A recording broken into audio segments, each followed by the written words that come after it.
Wrong buttons. Oh my. It's all go. Oh. Hello guys. Welcome to post-mortem of not just the game that we've just watched then, but also just like a discussion about England's tournament as a whole. What has gone well, more importantly, what has gone wrong. And also not just looking at what's gone wrong, because that's boring, that's descriptive. Why has it gone wrong? So hopefully some actual analysis is what we'll be doing today. Hello, Amar, Musty, and Justin for... what is that? I thought I heard Evie like trying to claw at my door. Yeah, thank you guys for joining me. Before we start, big congrats to Spain. If you just watch our watch-along, we did watch them lift the trophy, and they did deserve to win. Of course they did. Easily the best team in the whole competition. Deserved winners. Deserved winners on the night. Deserved winners overall. Deserved winners based on the difficulty of their draw. Everything about them pointed to them. They should have won it. And indeed, they did win it, based on what transpired at this tournament. So, big congrats to them. Of course, England... I thought we deserved to be in the final, because I thought we played better than the Netherlands, for example, but I can't justify that, you know, we should have won today because we just didn't deserve to win. And that is a shame, because as we'll discuss, we have the players to be good enough to take the game to Spain and to do better than we did do today.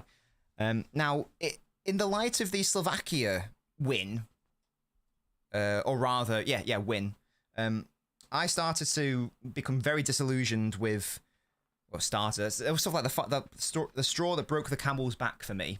So at that point, I started to compile a list of England's problems across this tournament. I stopped adding to the list because I was really happy with what happened against Switzerland and the Netherlands, as we will discuss. But I've now whipped it back out, and I have compiled a list of 30.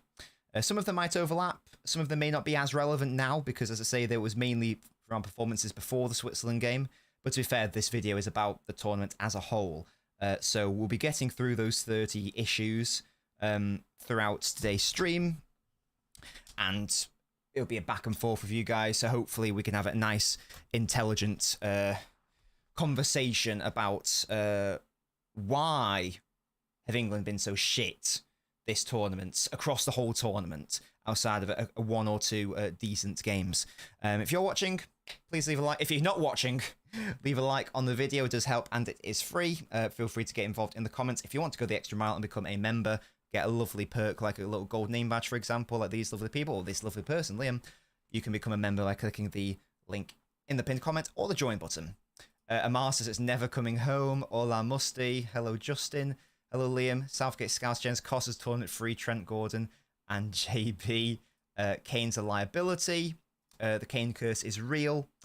New headphones have to go. Well, they're just earphones. I mean, I can, if they're upsetting you, I can just put my earphones back in. It was just because I wanted to test them. If they're upsetting you, though, I can do this. I just don't really like the wired ones, and these ones need to go. I need to get some new ones anyway. Justin says, I'm not happy England lost, but that's more Man City content's common. True. Dunbar says, Rodri for City captain.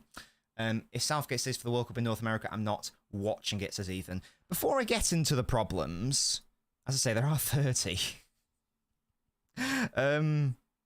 Let's first of all discuss and track like the timeline of what has been Southgate's tenure as England manager. What's gone well, what's gone less well, that sort of thing. There's like 50 people here and there's only 10 likes, guys. That's not good enough. Come on, get the likes up. And what's gone well? So what's been the series of events? So obviously if you're an England fan, you probably already know this, but if you're not, it might be less obvious. So Southgate picked up the team in the wake of arguably England's worst ever international result in 2016, losing against Iceland in like the wake of that, and like Big Sam came in for a bit, but basically he picked up a struggling team. You know, we had players like, you know, Lingard and Delph. Like Wayne Rooney was still knocking around a little bit. I think like Jamie Vardy was our main man up top at that point.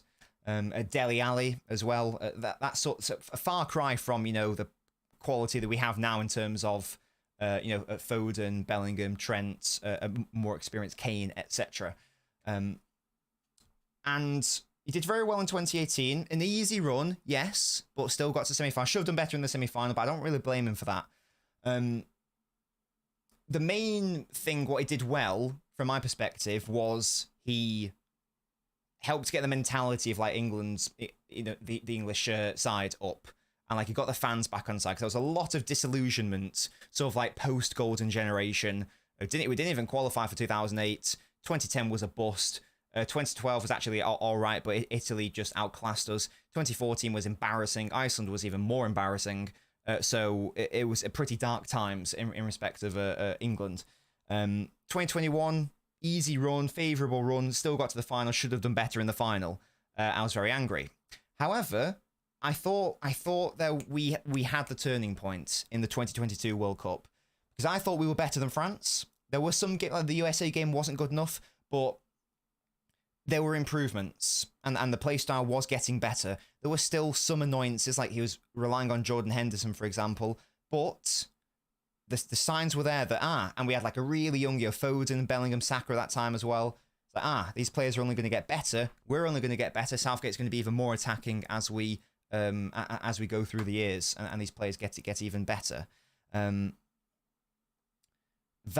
why I was really looking forward to this tournament, because I thought we could do something here. I thought we could win. I thought we could win it playing good football, because we had the players for it. We had so many of our outfield players playing for either City or Arsenal.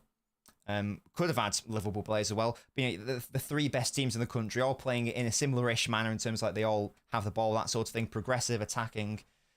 So I was quite optimistic for this tournament. I actually thought we could win it. There was a little bit of, England fan, I'm going to be optimistic, but I actually thought there was a world in which we could easily be one of the best teams in the tournament, and if we got a favourable run, we could definitely go out and win this thing. This is where I'm going to start addressing the problems. I have, and as I say, feel free to get involved in the chat, guys, if you've got any more comments that you wish to add. I have identified 4 subcategories of problem. I've categorized these as squad selections, squad usage and tactics, tribalism, and mentality/fragility. There might be some overlap, as I say, but let's get to it, shall we? And so we'll address each one. I might have more to say about other ones, and you might have more to say about these as well. So starting with squad selections, problem number one, Luke Shaw was not fit enough. And again, we're not just talking about today's game, we're talking about the entire tournament. He was not fit enough and has started one game the entire tournament. And we had no other left back, which meant that we had to play Trippier there, which meant that we had no left-sided presence throughout basically the majority of the tournament, because there was a right back at left back. Now, why did we only bring Luke Shaw? Where was Mitchell of King Palace? Where was that Ipswich defender, or whatever he's called? Even a left-footed centre-back might be interesting, like Liam says, Branthwaite. And that's problem number 2. Why didn't Branthwaite go? Why was he not included? How many minutes did Dunk get? None. I don't think he got any minutes throughout the entire tournament. And this leads us into sort of like a correlation to today's game, because Andrew Shaw was very good today. I don't mind taking Shaw, obviously, but you take a fit left back as well. Branthwaite, right. Okay, and this is like, as I say, I'm going off on a bit of a tangent to talk about today's game. We had 32% of the ball before the substitutions were made. Okay, I think we ended on 35%. So technically, we had more of the ball after the subs happened, but too little, too late in terms of our mentality there. A big reason for that is because Spain found it so easy to press our defenders, because other than Stones, none of them want to play football. Walker is not that sort of defender anymore. And Gahey certainly isn't that. And Konsa, when he was on the pitch as well.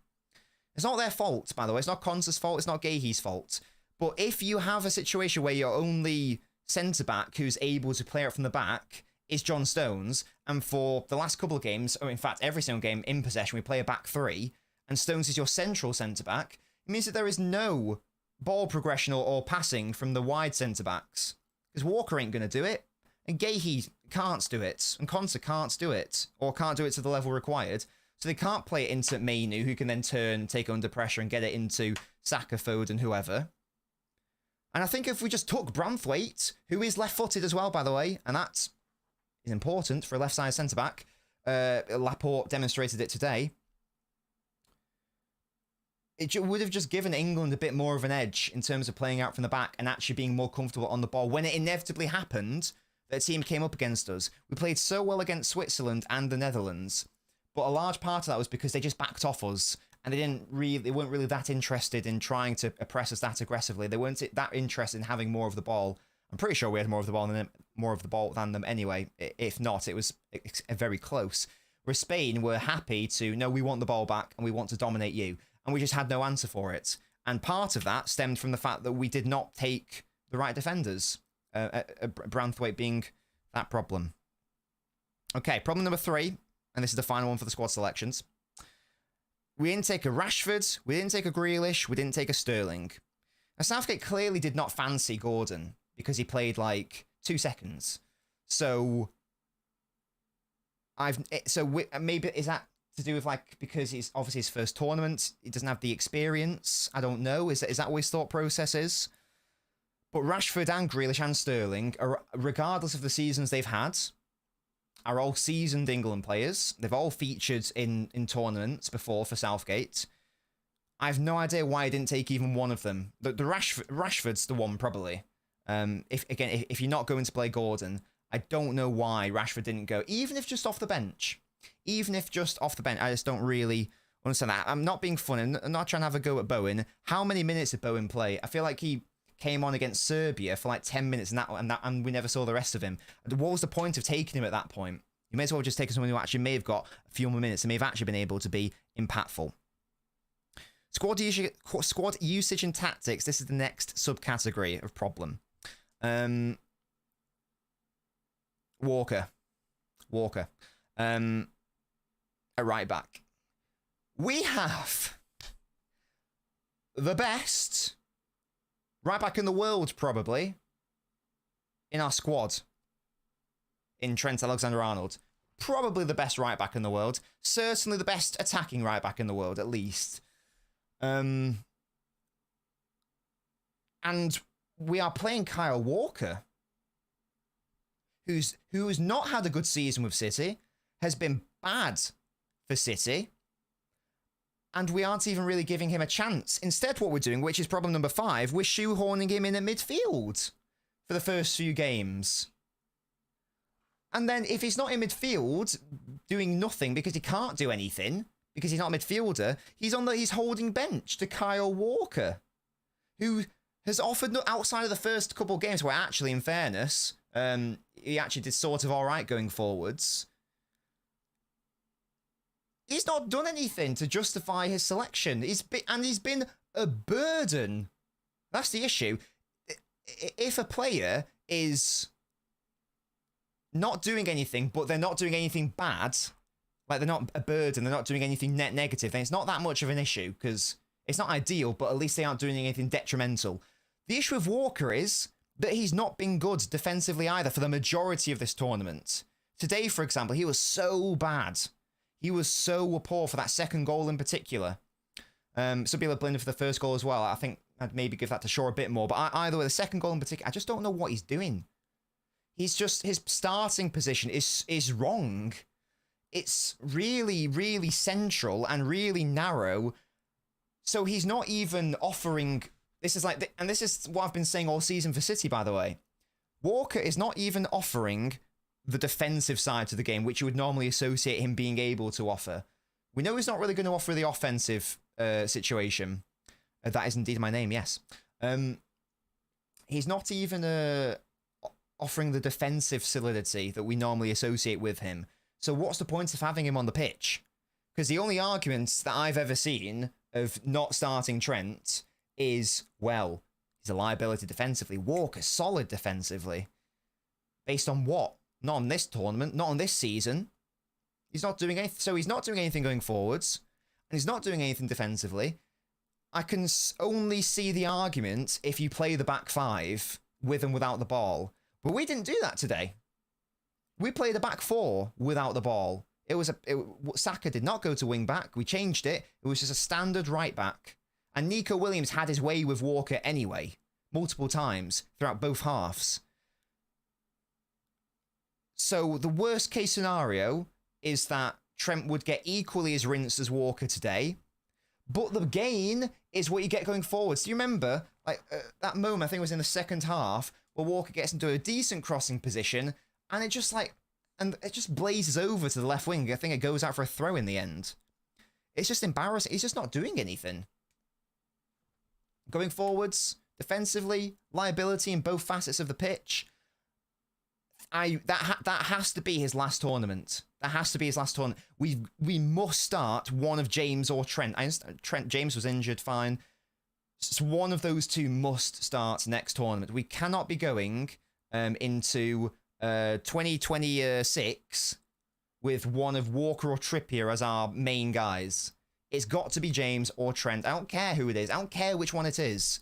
Because they're both better. Oh, James is certainly nowadays, certainly better defensive than the Walker.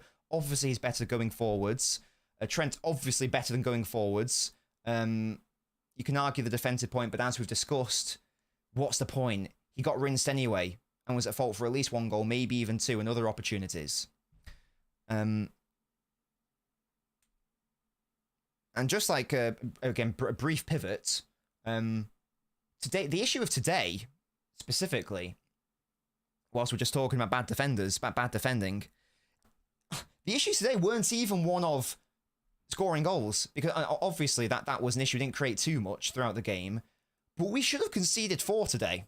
Had Yamal just converted those two relatively straightforward chances, it was very good saves by Pickford, we actually would have conceded 4. Now, we're obviously not going to score 4, so that tells me that actually today, the biggest issues were defensively, and that is, I'm skipping ahead in terms of issues, like that's actually issue number 19, out of possession issues, not good defensively. England have not been good defensively all tournament.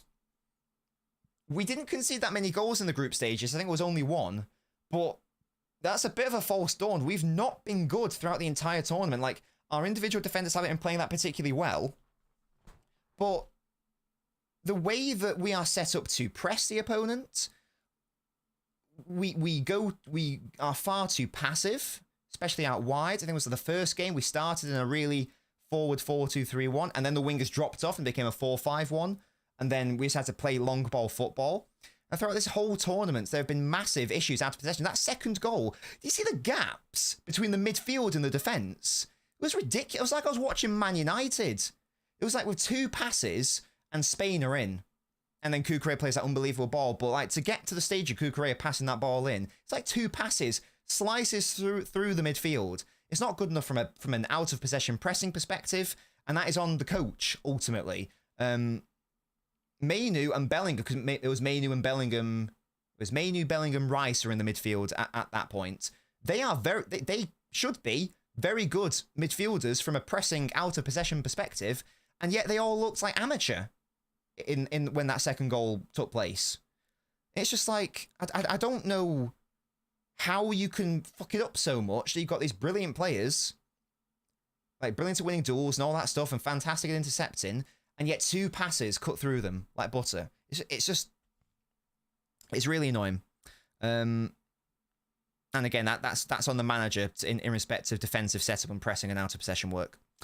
Issue number 6, problem number 6, Gallagher in midfield and latterly issue number 7, admitting to experimenting. Why are we experimenting in a finals? It is the finals of the Euros, yes? We are at the competition. We changed so much throughout this tournament. We started by trying to do we started with a back 4, and then with the ball, we tried to do the Man City false winger thing. It just wasn't working. Foden out wide. We then changed it in sort of like the Denmark game so Foden had a slightly more of a sort of more license to go into the midfield, but even that didn't really happen. We start Trent in midfield. We decide it's not working, so we start the first half with Gallagher. He gets hooked at half time, and Trent and Southgate says, "Oh yeah, I've just I've got 30 problems, Musty." And we can talk about other things that you guys want to chat about as well. What am I saying? Yes, you're admitting to experimenting. If it's not Trent in midfield, it's then Gallagher in midfield, and then finally we settle on Mania, which is fine. We should have got knocked out by Slovakia though, and but it was a brilliant overhead kick by Bellingham, absolutely. Now from there, we actually seem to solve the midfield issue. We actually seem to decide on our system, but the fact that we changed like 4 or 5 times throughout the tournament, mid-game sometimes, just screams like you don't actually know. Well, clearly he didn't know his best team because he admitted to experimenting. And it's just like, we should not be doing that at Euros. Problem 8, Trippier at left back, we've discussed. Yeah, some of these issues will overlap, so I'm not going to talk about them too much. So I say 30 problems, but again, a lot of these overlap. Trippier at left back, we've discussed with the whole Luke Shaw situation. Trippier offers no left-sided threat. We had no impetus down the left throughout the entire tournament until today, and actually we went too far down the other way. Gahey at left centre-back, I mentioned this before. Branthwaite should have gone because he's left-footed and is a better ball player. It's not Gay's fault, but he's a right-footed centre-back who isn't able to play it from the back as well. So that's the thing. Problem number 10, and don't worry, we'll get to Foden with problem number 11. Problem number 10, because there's been so much fucking idiocy about that. But don't worry, we'll talk about Kane as well. Yeah, there's been so much like moronic takes with Foden that hopefully we can actually talk about, because it's just, I'm so bored of it. It's a lot of people in my chat as well, to be honest, sadly. Really stupid, mental things being said.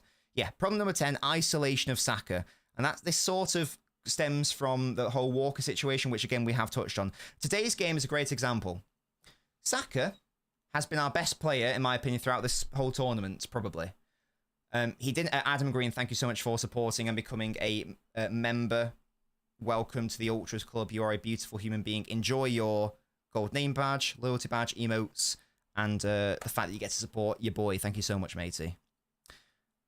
Yeah, our best player, but relatively anonymous in the group stages. Not really but a lot of that.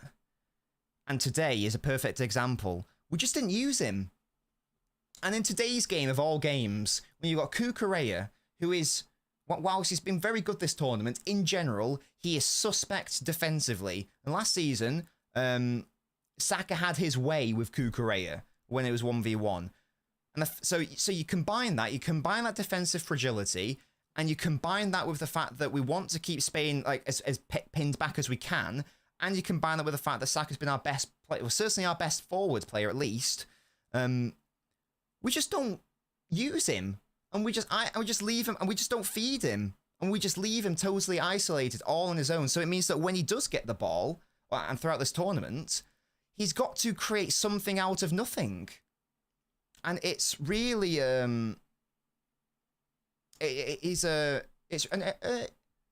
has been solid defensively, Musty, but still, it's still Saka versus Cucurella. I would still expect that to be a main battle that we would try to exploit. Sadly, that didn't happen. And I just don't know, because the goal, to be fair, came down the right side. I feel we actually, and in fact, before that goal happened, another good chance came from the right side. Basically, nothing was created down the left. We'll get onto like a Bellingham and stuff. But like as good as Bellingham was, I thought he actually had quite a good game. Nothing was really happening down that left side in terms of like actual like genuine chances. That the best chances were obviously the goal and then the Bellingham shot, which went just wide. And that shot that went just wide came from Foden down the right, winning it back. Playing it back, I think it was to Saka or Mainu. He plays into Bellingham. He turns. It's a really good turn. He's unfortunate to not get the goal. That came from attacking down the right. And the Palmer goal as well came down attacking the right. So I have no idea why we opted to just isolate Saka in that game and throughout the majority of this tournament. He showed against Switzerland that if you actually give him some support, like in the form of Foden and Mainu, then Saka can absolutely cook his opposition fullback. But for whatever reason, we just decided to forego that. We didn't even test Cucurella today. And sure, he's been good. He's been good throughout this tournament, going forwards and defensively. But it's still Saka against Cucurella, expecting to win that battle. So I don't know why we did that. And if people want to have a go at Saka, that's fine. But again, I think those people are being very reductive. They're not actually looking at the problem, the wider issue. Like, well, why? Because I don't think, outside of Mainu, I don't think any player has been as good for England as for their club. I think they've all been a lot better for their club. Even I'm saying Saka's been our best player, so I think Arsenal Saka's been much better. But again, why? It's not enough to say that's happening. Why is that happening? Because there's no support, or because we play a style of football which just isn't conducive to helping him out. That improved a bit against Switzerland. Well, no, sorry, improved a lot against Switzerland and the Netherlands when we actually played our 10 at 10, and we actually got small space players around Saka, which actually led to some good chances in those games. But we didn't do any of it today against Spain. I've no idea why. Hopefully, if you guys are enjoying the stream so far, please leave a like on it if you are. Even if you aren't, I don't care. Leave a like. They are on my. They are for me, yes. Even if they're not coming up on the screen, I still will be able to see everything. Yeah, sometimes there's like an auto filter. I don't know why, but yeah, I can see them. Again, thank you so much, Adam, for subscribing. You need sorry for being a member. Thank you so much, matey. We'll talk about Foden now, Steve. Zubimendi was kind of good in the Roger. Yeah, he was good, Kenny. Yeah, I mean he's been wanted by a lot of big clubs apparently. Keep Southgate. No, Sebastian. No. Mad Hatter, you don't want to watch it, mate. You don't want to watch it. Mark, I know it was abhorrent, mate. Zubimendi looked decent, yeah, but again he's a pure 6. We shouldn't want him at City. Walker has had a good tournament, but expect to have many poor games. I don't agree. He's had a good tournament, Steve. Don't agree to that at all. I think he's been poor. I think he's been defensively suspect for the majority of the tournament. I thought he was good defensively against the Netherlands. Today, shit on the ball, off the ball, defensively, offensively. I cannot believe that Trent didn't get a minute today. I thought he was scraped through to the foul, pure luck and desperation. Adam, the Slovakia game, yes, I agree. We did not deserve to win that game. That was shit. I think we deserve to beat Switzerland. I do think we deserve to beat the Netherlands. Not Slovakia, not Slovenia, not Denmark, probably not Serbia, to be honest, and certainly not Spain. Lots of S's, I've just noticed. Switzerland was the only S we deserved to beat, in my opinion. But yeah, apparently Roger was injured. Hopefully he's okay. Whom do you want to see as next England manager? Graham Potter, Ahmad. Definitely Graham Potter. He would play a style of football which would be useful. We'll talk about Kane and then we'll talk about Foden. Walker's. What's this, Liam? Walker has to play because Trent will get destroyed against Mbappe 2 weeks later. Walker destroyed by Cucurella. Yeah, I've always hated this logic, because even if we're to say that Walker clamps Mbappe, for example, that's not a guarantee to happen. Let's say it does. What is to stop Mbappe going to the right wing or striker, which is what he did against. Which is what he did for France. He went to the right wing quite a lot. In which case, the whole plan is fucked immediately. It's just a nonsense point for me. Like, we are preparing for a scenario which might not even happen. We didn't even play France.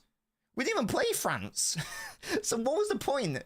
It didn't make any sense. You might as well play Trent, because again, even if we're going to accept that Trent is bad defensively, I have had a go at Trent. I do think he can be a liability defensively. If I'm being serious, he can be a liability defensively, but so can Walker.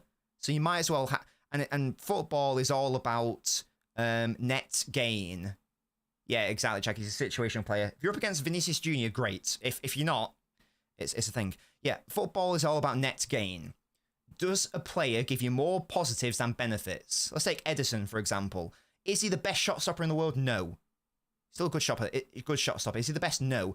But does his distribution and shot prevention make up for that fact? Absolutely. That's a net gain. Trent, apparently, let's say that he can't defend. Let's say he's shit at defending. Okay. But what is he doing that's positive? Oh, he is a player where if you put him into the correct system and circumstances, he can create like 1 million chances a game from right back. It's not normal. He can have the output and creativity better than most wingers as a right back. That is the net gain from having a player like Trent. There is no net gain in having a player like Walker unless you're playing a very specific player or you're playing a very specific thing where you need him to play as a right centre-back, in which case it's like, whatever, you know, without the ball. So that's the whole Trent thing. I'm staggered. And again, that will be Walker's last tournament. There is no world in which one of James or Trent's does not start next tournament, surely. If you're concerned about Trent's offensive capability, sorry, defensive work, at least start Reece James. Hope, please be fit at that point. But I think a manager, a proper England manager, looks at Trent and goes, you are one of the best creative players in the world. You are maybe like the closest thing to Kevin De Bruyne in terms of creativity and crosses. I'm going to use you properly. I'm not going to shoehorn you in to I'm not going to force you in so I can accommodate Kyle Walker. A competent manager, if Pep is England manager, he looks at Trent and goes, right, I'm going to get you in the team, I'm going to make it work. And it can work. Go watch my Pep Guardiola fucking how Pep Guardiola would set up England video. It can work, absolutely. There's no world in which it just can. Let's talk about Kane and then we'll talk about Foden. Problem number 11. Enabling, and problems 11 and 12 are sort of intertwined. Not enabling Kane's DM ball, and not enough Ollie Watkins / Tony, whatever. This is not new information. We all know that Harry Kane thrives if you provide him with runners that he can bounce off and that can bounce off him. We all know that's how it works. That's how he's worked for England in the past with Sterling and Rashford. Even when Foden played out on the left in the most recent World Cup, he was used as an actual running left winger. For Spurs, he has Son. For Bayern, he's got Gnabry, Coman, Sane, whoever. Now, we did not bring those players, / we did not use those players. We didn't bring Sterling or Rashford. We did not use Gordon. Now, whether that's right or wrong, and it is wrong that happened, but it's happened, okay? You are still a striker, my man. You are still a striker. You do not forget, just because you prefer to drop deep and link up, you are still one of the most deadliest one of the most deadly finishers in world football. It's not like you forget how to do that. It's not like you forget that, oh, actually, I should probably make this run and make sure to get on the end of this cross from Saka or Shaw, or maybe I should make this run so Foden can actually play me in.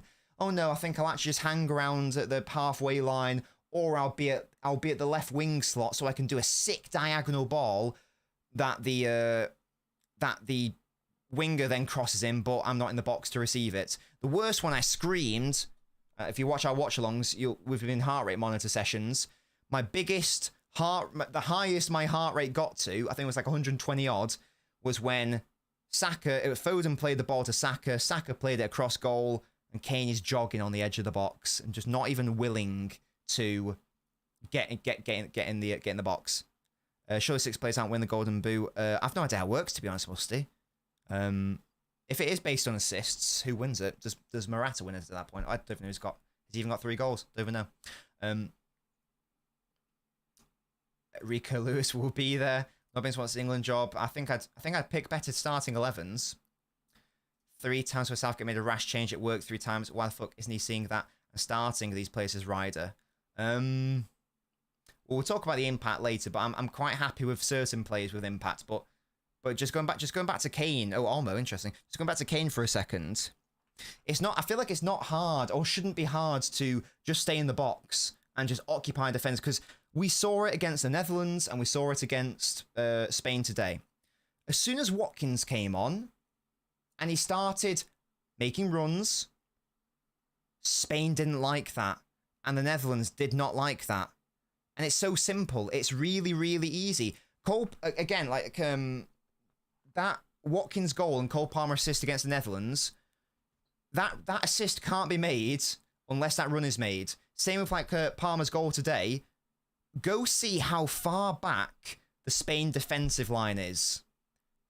And it's something that I've been saying all season from a City and Haaland perspective. And yes, I am comparing Ollie Watkins to Erling Haaland about now. The Spain defenders are pulled by the gravity of Watkins and his dangerous runs. So they have to move however many yards back. Which means the midfield also has to move how many yards back. And what does that mean? It means that there is actually space on the edge of the box. This is how City scored so many goals from distance last season. It's not a coincidence that City scored, like Foden scored like 6 from outside the box, and De Bruyne scored so many. Even Gavardio getting on the act, and so did Rodri. It's because the space is there to be attacked. Because the striker, you're not wrong to be fair, Musty, because the striker is pushing the opponent's defensive line backwards. So that means two things. It means in the first instance, it's easier to play balls into them because you're making the run in the first instance. That's how Palmer was able to play that ball against the Netherlands. And in the second instance, it means that for your long distance shooting specialists like a Foden or a Palmer, it actually creates some space for them. I think Foden was only able to have like three or four shots outside the box this entire tournament. 2 of them hit the post, to be fair. I think like one went well wide, and then the other was easily saved. But to only have like 4 or so actual looks at goal is embarrassing for a player that was his bread and butter last season. It's not good enough. We need to be creating more of those opportunities, and we weren't able to do that because Kane's positioning was such that he was desperate to get involved in every single act of play and getting those garbage touches, as we've discussed. And it's just very frustrating. Not enough Watkins, to be honest, or just not enough willingness from Kane to accept that, okay, it's not the situation you want to be in, but just do the easy thing. Surely it's easier to just stay in one position and just occupy defenders and allow the other people. And you've got to have a bit of a selflessness about you and just allow the players around you to be more in the spotlight. Just make the dangerous runs and be... And if you're not going to get on the ball, at least drag players out, like Watkins did, very unselfishly. I thought that was fantastic from him. So yeah, I was very happy with Watkins today, and obviously against the Netherlands, even without his goal contributions. So yes, very good there. Again, go back and watch our goal. Look at Watkins' positioning. That gives Bellingham the space. That gives Palmer the space. Right, let's talk about Foden then, shall we? This is problem number 13. Although I had it originally as problem number 11. I guess that's because it was his shirt number, but I want to talk about Kane and Watkins. So let's talk about Foden now, shall we? Yeah, exactly, ID, yeah. Anything on show today that could do a job at City? Sorry, anyone on show, do you mean? Mainu. Oh. Bullshit link up and all-round play all the time. If you're a striker, just stay high. The pitch is a striker. That's why I love Erling. He's a pure striker. Yeah, and again, his hole's actually all right. Silver lining Roger for Ballon d'Or. I hope so, mate. But it wouldn't surprise me if they gave it to Vin. You know, I saw. I don't know who it was, but someone said something on Twitter. And I was like, oh my god, you're right. Since I think 2008, which is when Ronaldo won it, the Ballon d'Or every single year has been won by either Messi or a Real Madrid player. That is that is mental. I didn't realize that it was that embedded. So the chances are it is going to be a Real Madrid player based on that. Kane has that spinning Simpsons monkey in his brain when he doesn't touch the ball for 5 seconds. And it's just not beneficial for the team to think, I want to get involved in the play now. No, that's not going to help the team. That is not going to help the team. if you drop deep and get in everyone's way. If you're getting Foden and Bellingham's way and Saka's way, you're not actually helping out the team. Southgate's reached his limit now. You can't be handed so many easy draws and lucky runs. Yeah, and so we'll talk about Foden now, but this England team should be so much more than it is. In terms of the individual qualities, before a ball was kicked this tournament, I'm having more England players in a combined England and Spain 11 than Spanish players. Based on this tournament, I'm not having any England players. But before a ball was kicked, in terms of how they were last season, I'm having more England players than Spanish ones. We should be better than we are. And Aegon, as I said, we're getting on to Foden, matey, so chill out. BM says, I'm glad we signed Haaland instead of Kane. Kane is inconsistent and is absent in the biggest games, and now has another silver medal to add to the collection. Yeah, we've discussed that. It's a thing. Yeah, so this team is never going to realise its full potential because Southgate is not good enough as a tactician, as a coach. As like a feel-good vibe, there's no doubting that the players love him, and that's great. And that's lovely that he's been able to create a nice... And that's genuinely good. He's been able to create a good mentality around the England camp because, as I touched on at the start of the stream, in the wake of the defeat to Iceland in 2016, it's like the lowest England's been in however many years. It was a very, very bad time. So I'll give him credit for bringing the morale and that sort of thing, but I can't. Again, this team will never be as good as it can be. You'll never get the best out of Bellingham. You never get the best out of Foden. You never get the best out of Saka, Mainu, Wharton, maybe in the future, Trent. You'll never get the best out of our best players with this manager. It's just not going to happen. It's mental. An over £1 billion squad is managed by a championship manager.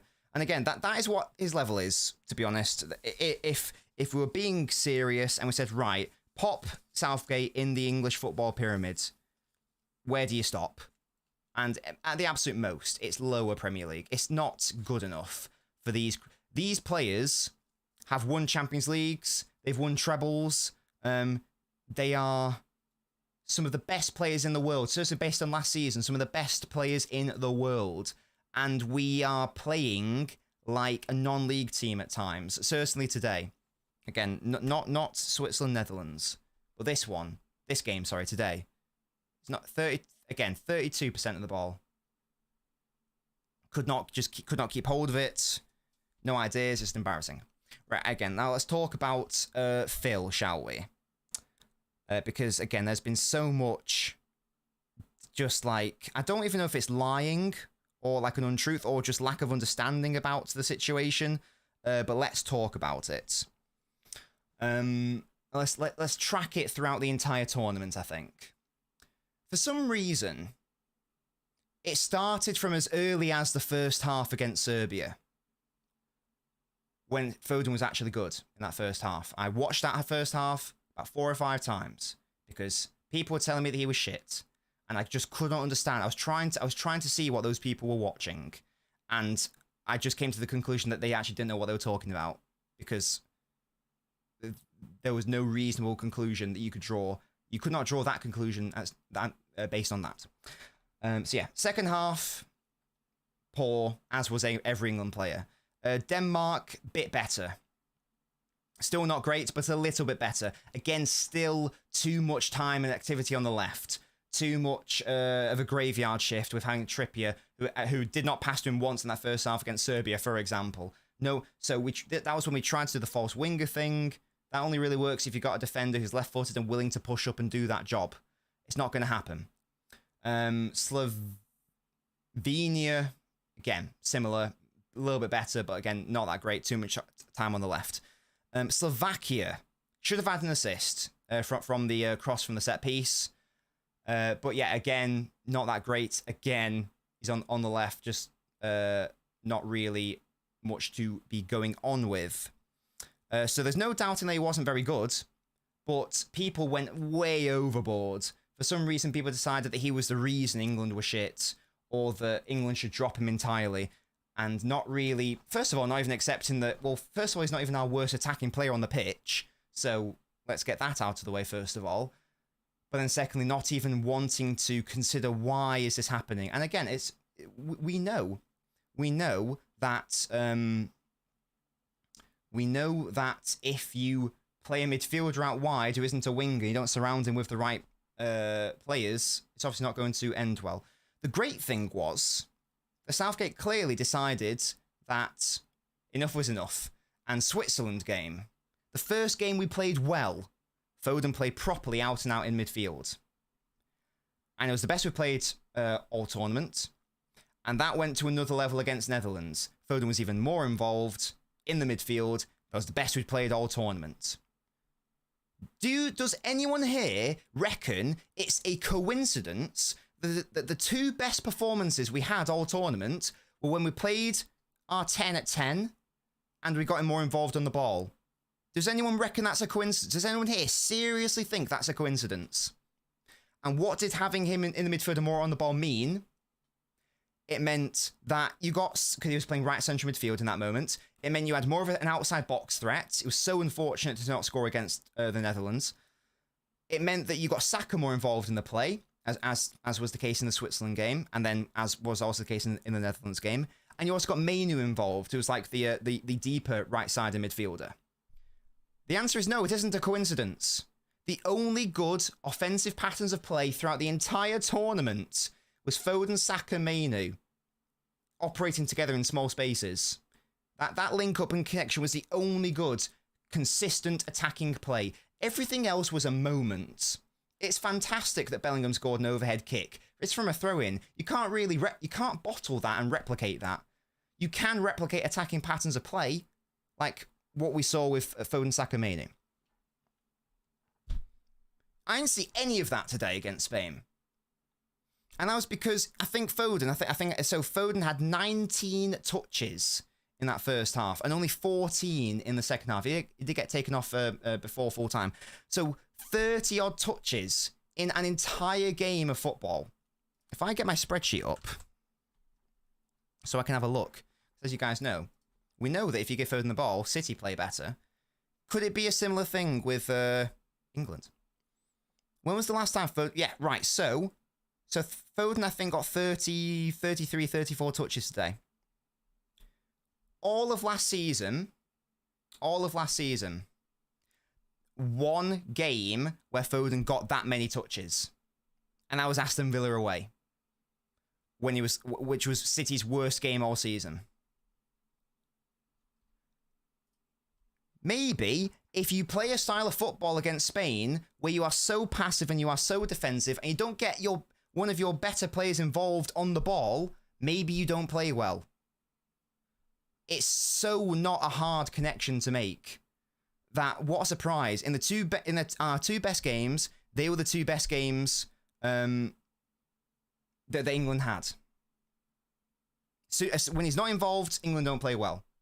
What a surprise! He's not a negative impact, to be fair, but he's not getting involved, so he's not therefore able to positively impact it. At least not being a detriment like what Kyle Walker was. It's sort of like, I guess it's like a neutral or whatever. But I just think that people need to actually have a chat with themselves and be like, why is this happening? Why is this going on? People say Southgate sucks. He does. But at the end of the day, players should perform on the pitch. English players are not as good as the rest of elite European football countries. But they were based on last season, though. Foden was one of the best players in the world last season. And Bellingham was one of the best players in the world last season. And Kane scored like 1 million goals last season. And Declan Rice was one of the best defensive midfielders in the world last season. So this idea that they aren't that good is silly. It's that they aren't being used properly, as we've discussed. That's the issue.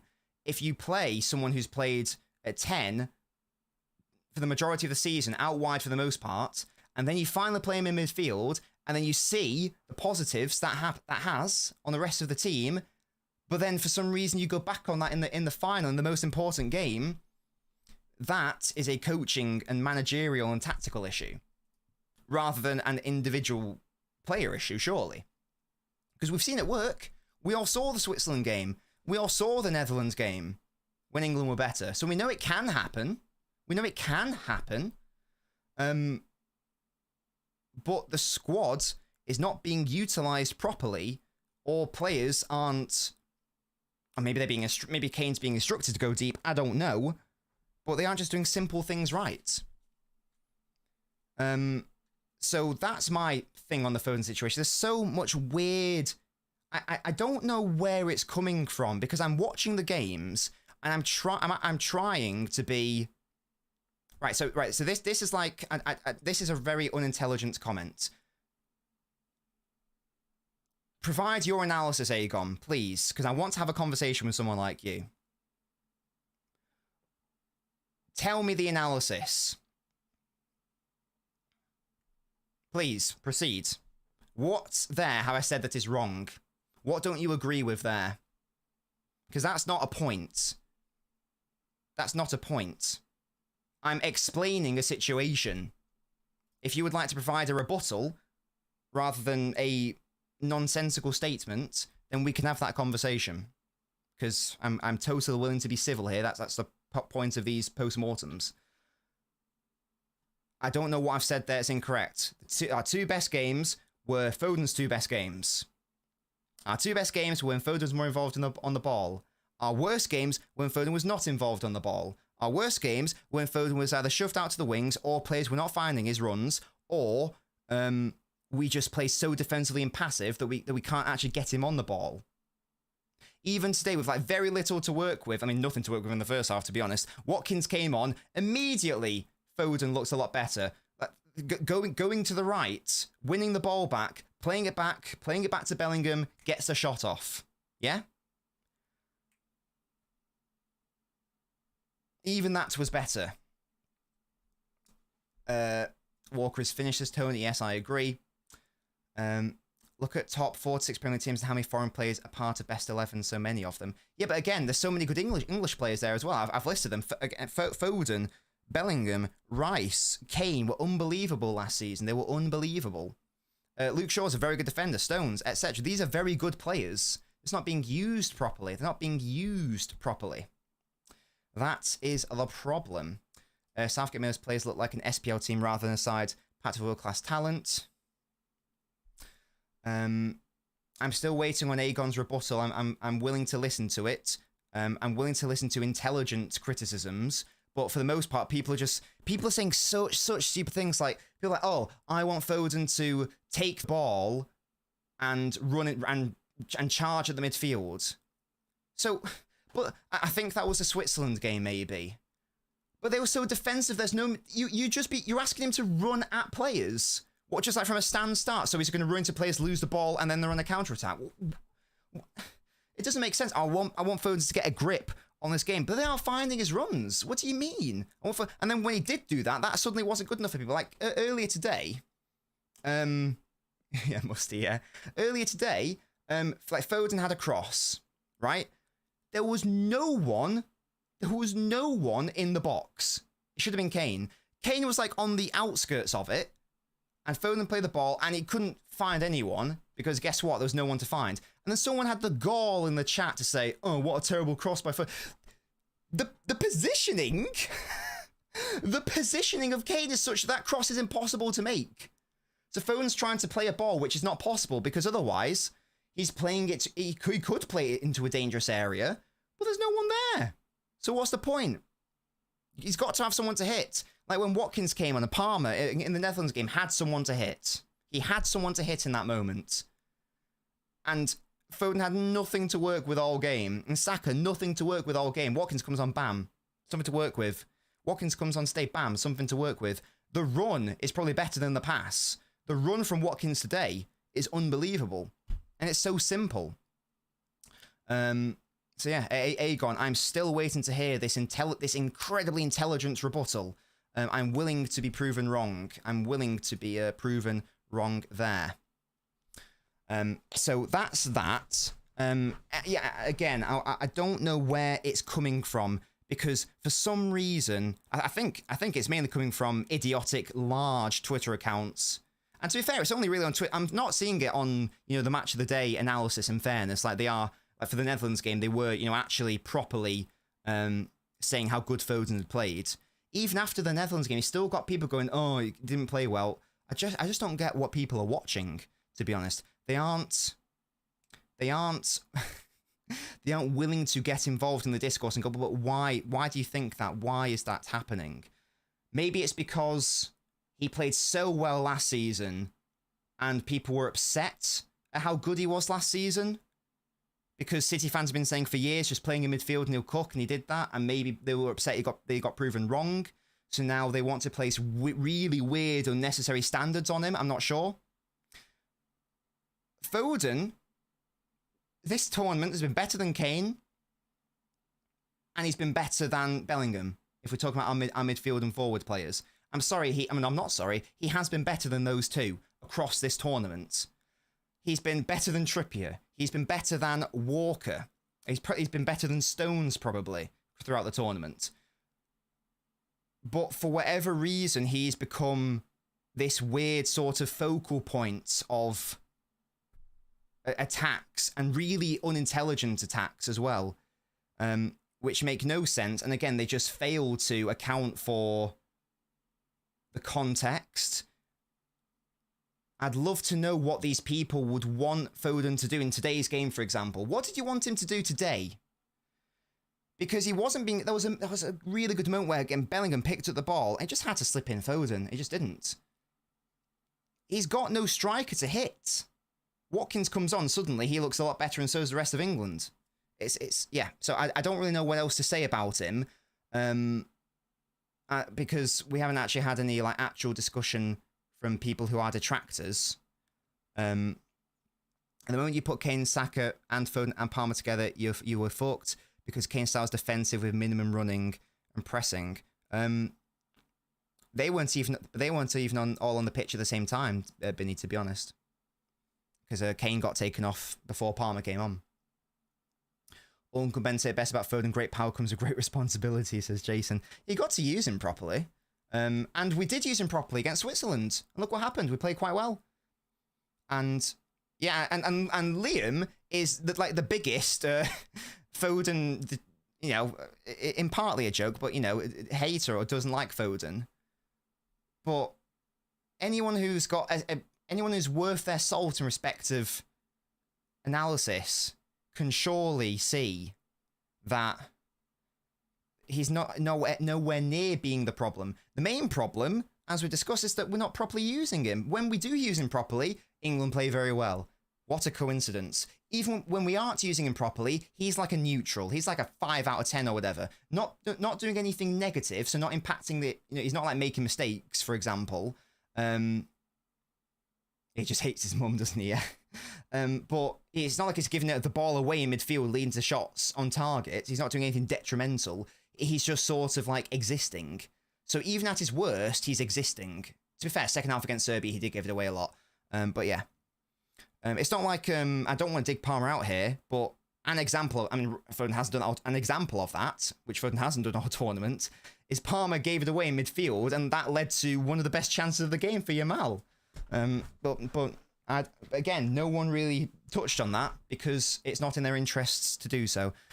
So unless anyone's got if anyone has a reasonable criticism of Foden, which they would like to discuss now, we can do that. I'm totally willing to have the conversation, but it's so boring hearing people who don't know what they're talking about just going, hey, he was shit, he was shit, he was shit. Well, first of all, he wasn't. Secondly, maybe actually try to have a think about why is he not as good as maybe you think. And guess what, guys? Not being City levels is not the same as being shit. None of these England players outside of Mainu have been as good, and Watkins probably, have been as good, have lived up in terms of club expectations. It hasn't happened. So that's no argument. It's no argument. Just trying to think what are the other criticisms people try to say about him. I don't actually know. I genuinely, I'm struggling here because I genuinely don't know what the reasonable criticism of him, because fundamentally our two best games were when he was in his best position and when we got him more on the ball.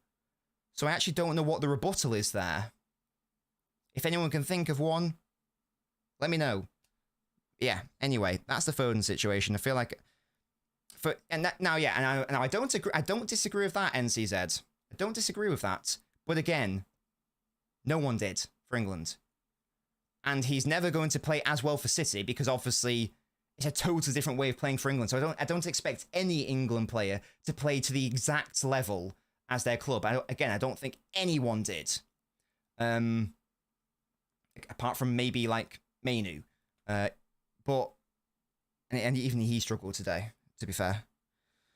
So yeah, that's a thing. I don't expect him to be to that level, but I would say, to be fair, the Netherlands game, I pop a sky blue shirt on him, could have fooled me, to be honest.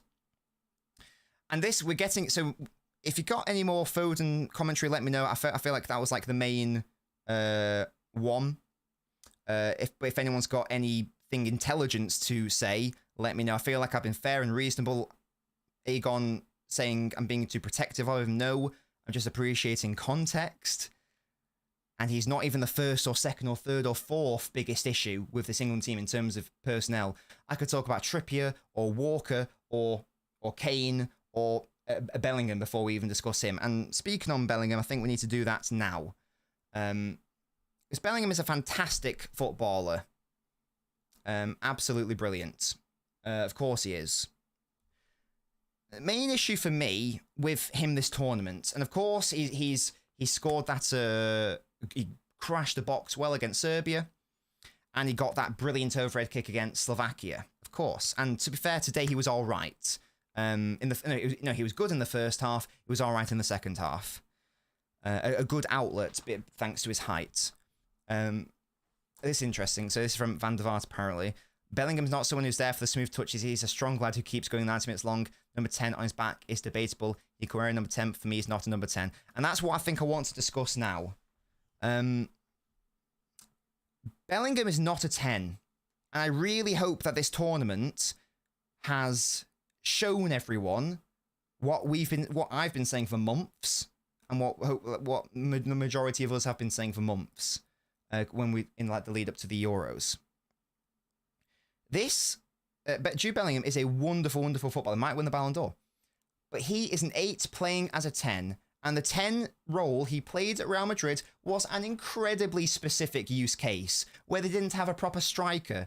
So it was fine for him to do that, to go to the 10, like the tip of the diamond or whatever, and to sometimes interchange, be the striker, be the false 9, whatever. It made sense in that moment. Does anyone really think he's going to be doing that next season with Mbappe? I don't think so. He is not a creator. He is not... I know that Foden's not a De Bruyne level creator, but Foden's a far better creative player than him in terms of passing, for example. Also in terms of like carrying as well. I think Bellingham's a better creator from like a ball winning perspective, of course. But up until the Switzerland game, we built our team around a 10 who cannot create. And I just could not wrap my head around that. It was the definition of accommodating him.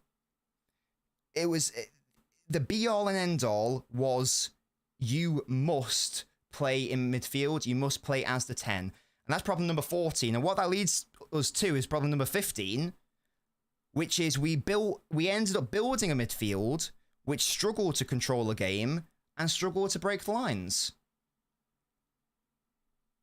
Because Bellingham's not going to do that.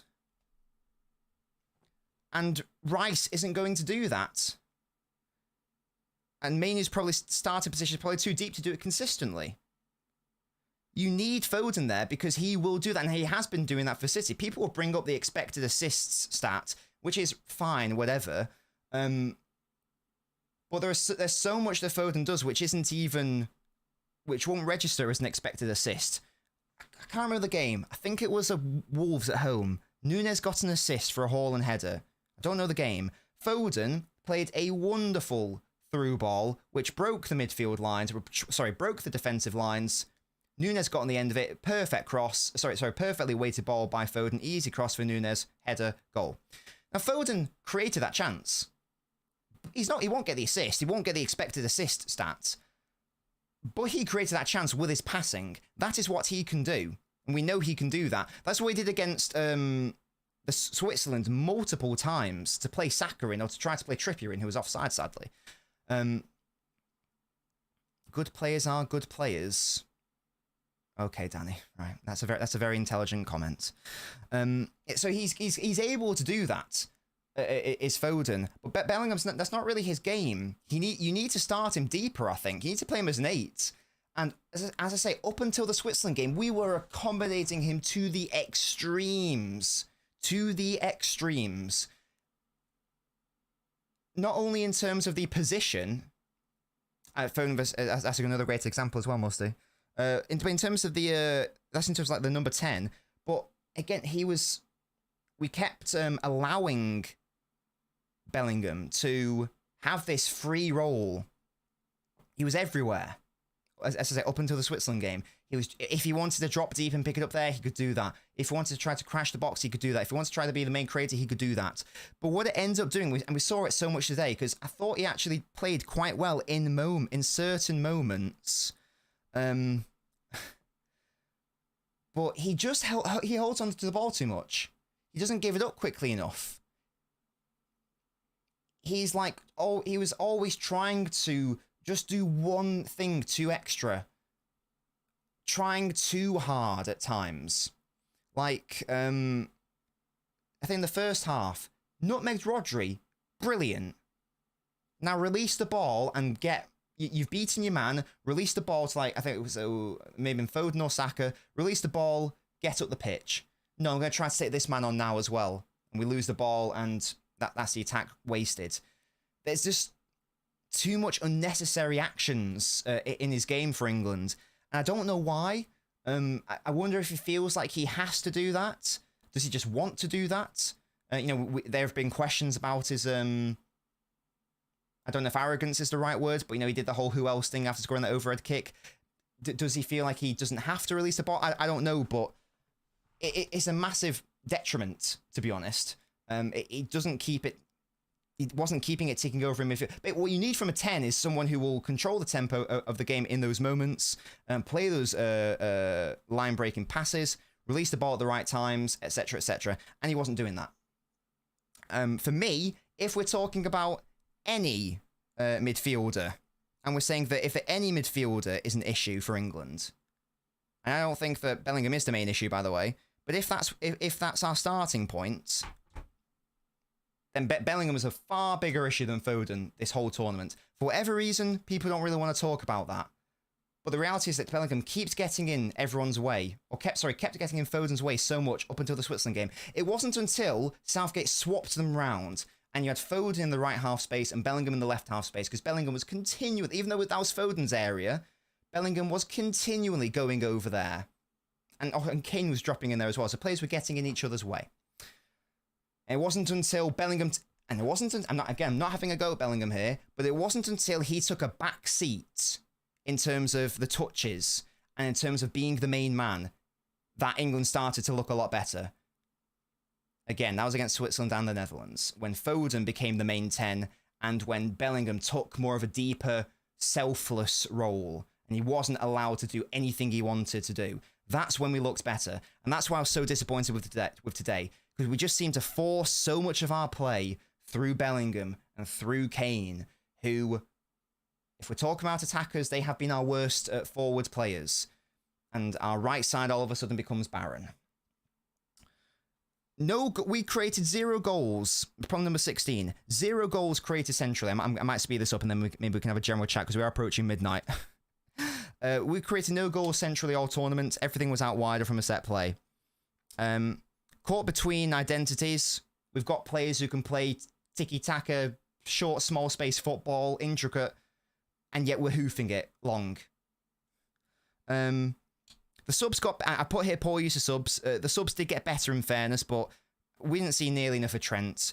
We didn't see nearly enough of Gordon. Palmer was used correctly. I don't care that Palmer got the assist against the Netherlands. His best use is as an impact sub. I'm very happy with how Palmer was used in fairness. We've touched on the out of possession issues. We were not good defensively. In terms of our creativity, and this is what I mean. Like, again, this is before the Switzerland game. Relying on crosses, set pieces, moments, and scruffy second balls to score. No consistent patterns of play until we did what we've touched on, Ari, Saka, Foden, and Mainu.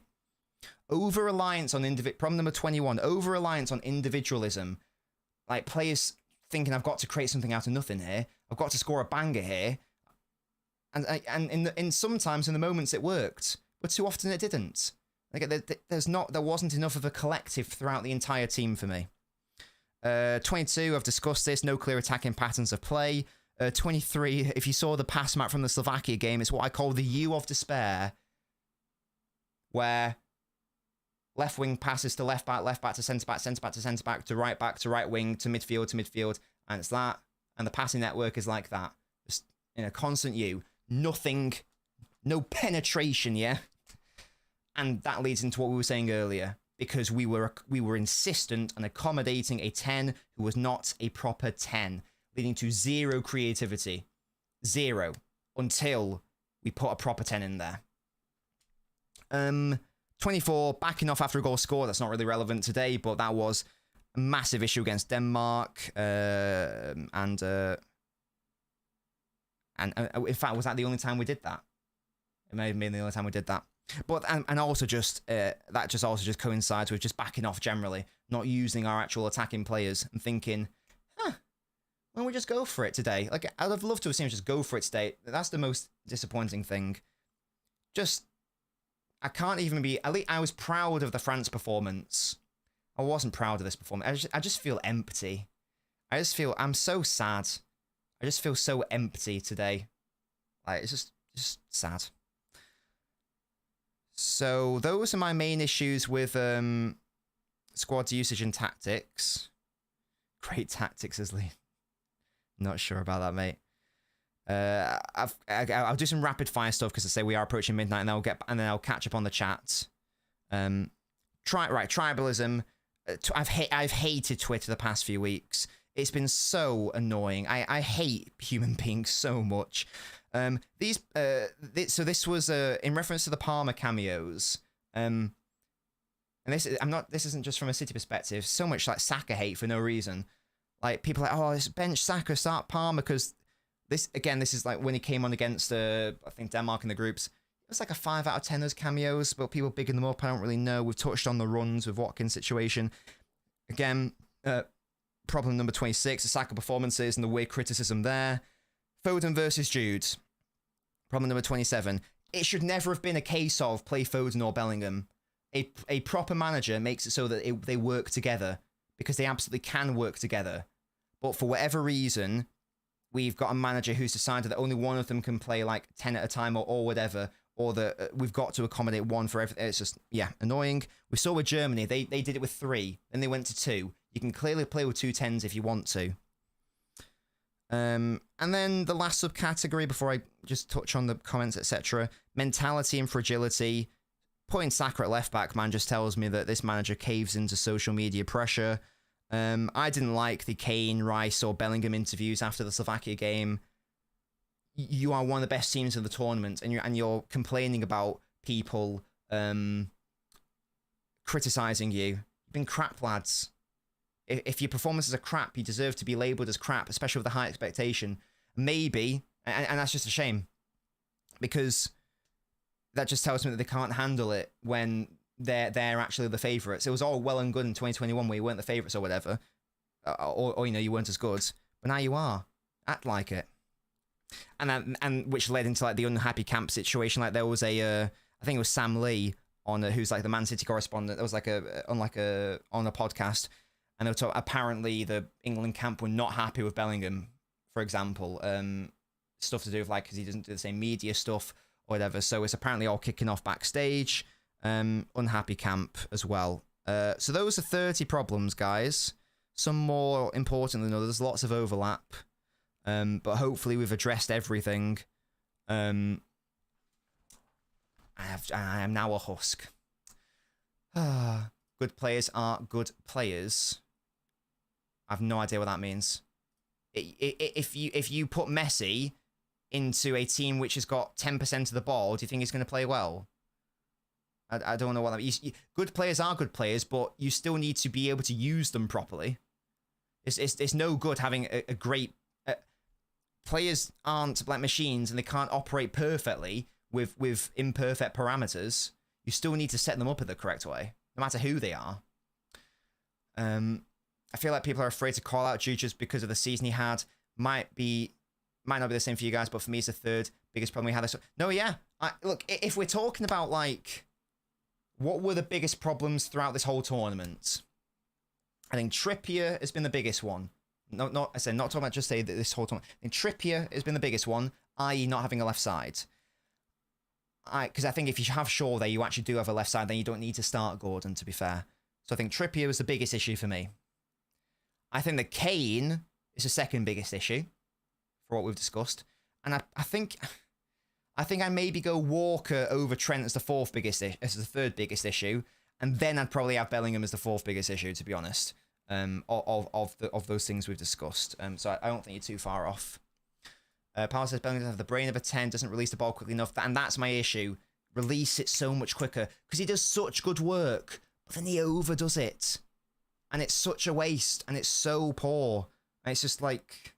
It's just unnecessary. And I don't know why. It's like when a winger beats their fullback. And then they go back and want to beat them again. You don't need to do that. You don't need to do that. It's very odd. English media show positives and will ignore all negatives. Well, as I say, there's only two positives for me: Netherlands, Switzerland. But we didn't. But I really thought maybe we can kick on, but we just went back to our old ways again. Just like after the France game, maybe we can kick on. No, we go back again.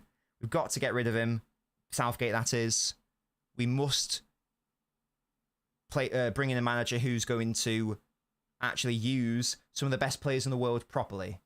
Like, actually getting the best out of Bellingham and Kane and Foden and Trent and Saka and Stones and Shaw, etc. and Mainu, etc., etc., etc.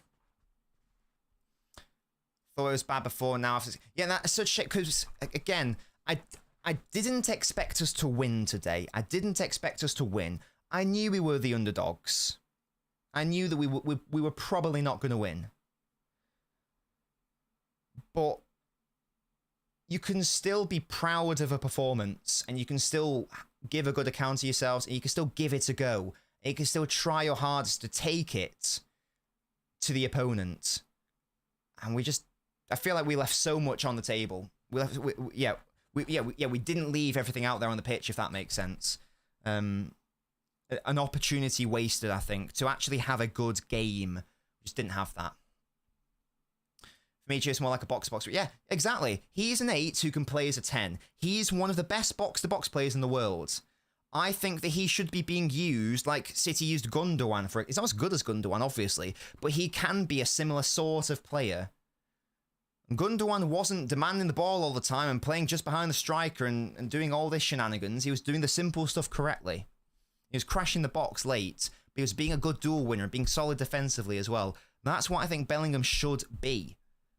But I really hope that it goes back to like how he was playing at Dortmund or whatever, around Madrid.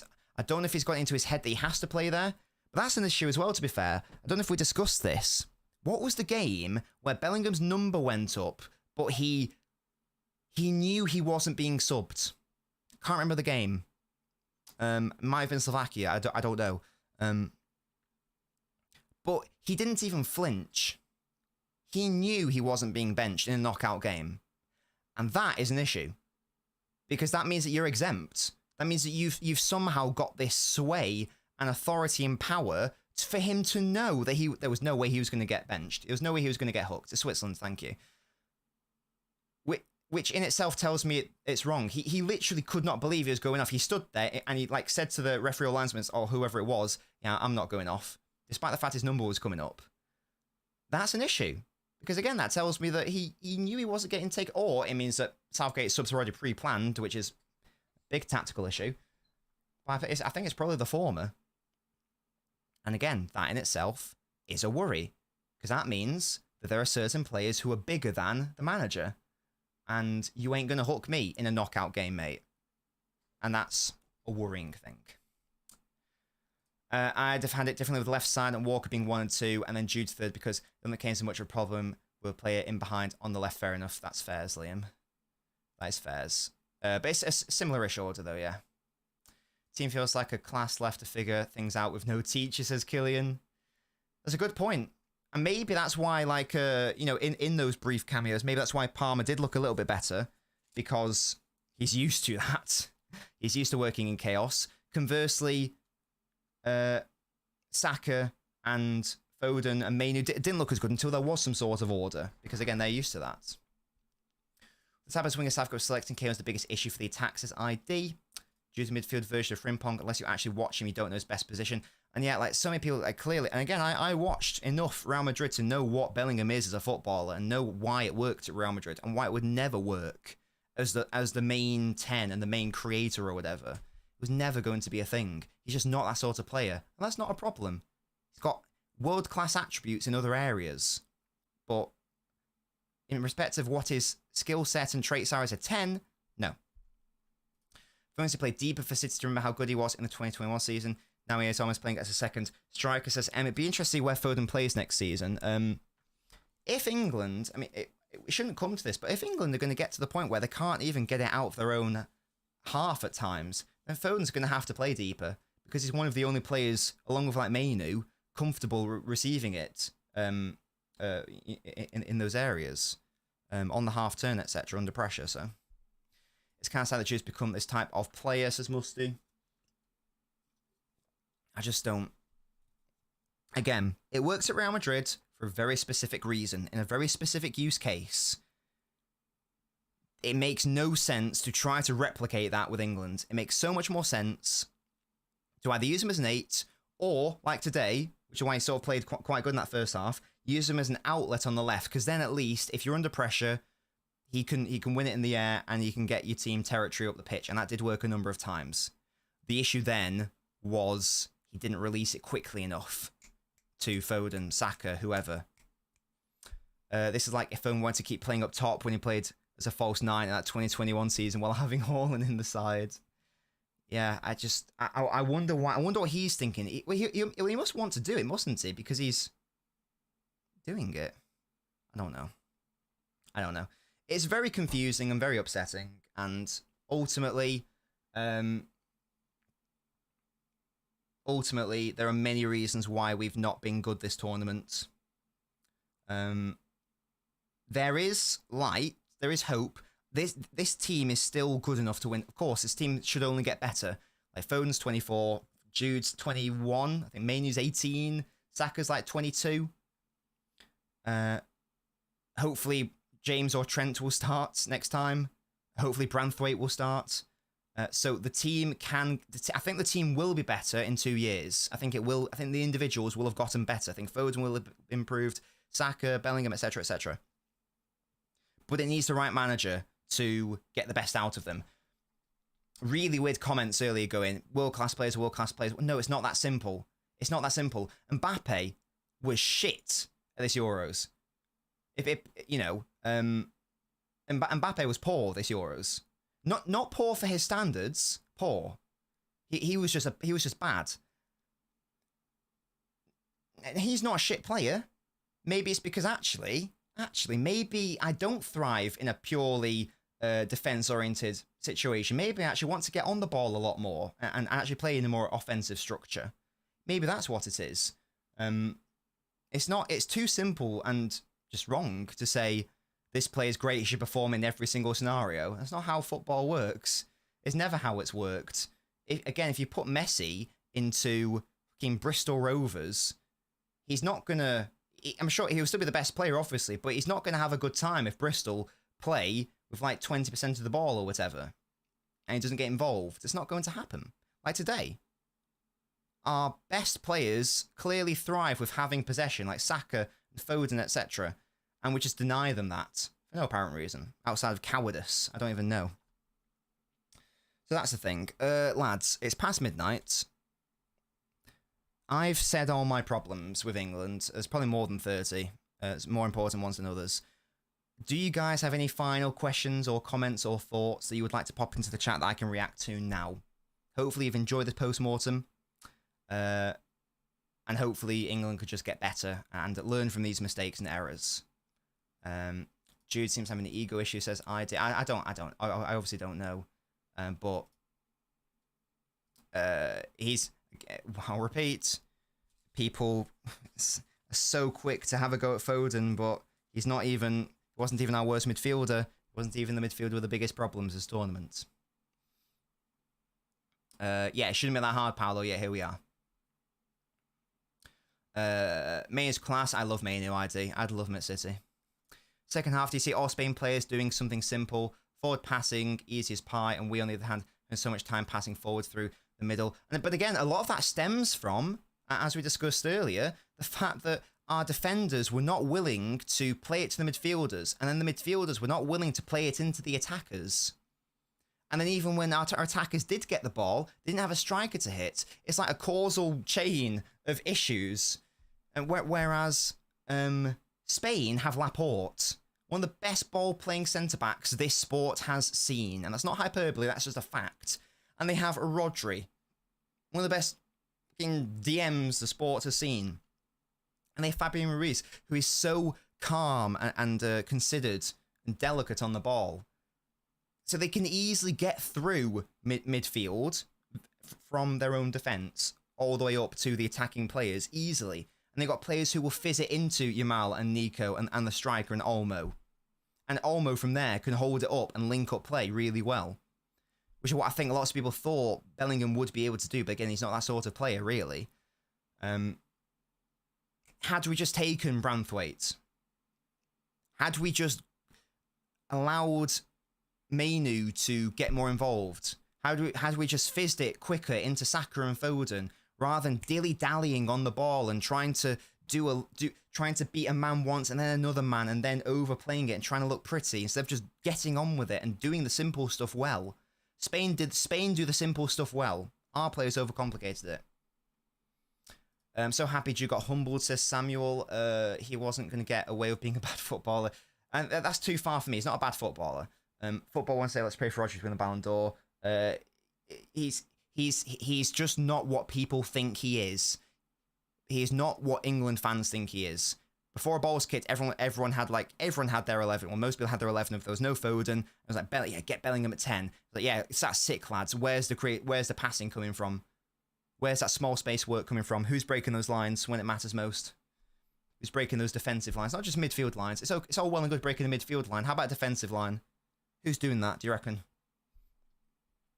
Go and learn how to pass from the basics before we cry out loud about, look how many world-class players we've got. But again, you need those players who can play those passes.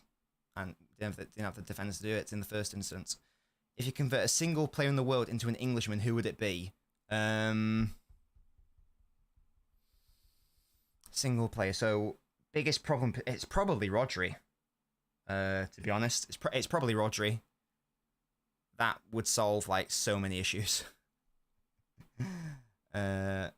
Spain losing Rodri was like, KDB coming off in Istanbul, I shit my pants. I can't believe that we didn't take advantage of that. Literally 1 minute in, game's done. Yeah, Nico is great. Jude wants to beat a player, carry the ball, basically 8 stuff, but out of the 10 spaces, you just don't have enough space to do that. You might think that he's the main 10. Yeah, he's a large space operator. He's so good at carrying the ball and being a space eater. He is not as good in the small spaces as people think he is, or maybe even as he thinks he is. He is not a Foden. He is not a Saka. He is not a Mainu. He's not that good in those small spaces. But he keeps occupying those spaces. His touch lets him down, or his pass lets him down. He makes the wrong decision in respect to carrying. He loses it. That's the issue there. That is the issue. And again, I don't know why he's doing too much, but he is doing too much. I'll never give Nico the credit he deserves. James Mutagen. Fairs, Jack. Fairs. Oh, no, Liam. Yeah, I'll change my mind. Yeah, I'll have Erling. I'll have Big Erling as my Englishman. Born in England as well, so it tracks. Jude isn't what you think he is. Palmer's a breath of fresh air when he came on. But again, for me, it's not even Palmer. Watkins is the breath of fresh air. Because as we've discussed, you bring on a striker who makes runs. Not only do you have a presence in the box, you push the opponents back. You then have options for the midfielders to run. And you create more opportunities from a long shot perspective. Everyone had a go at Haaland's performance at the Bernabeu. But we scored 2 goals from outside. Well, we scored 3, but from open play. We scored 2 goals from outside the box. Why? Because Haaland was pushing the opposition defensive line back because they were scared.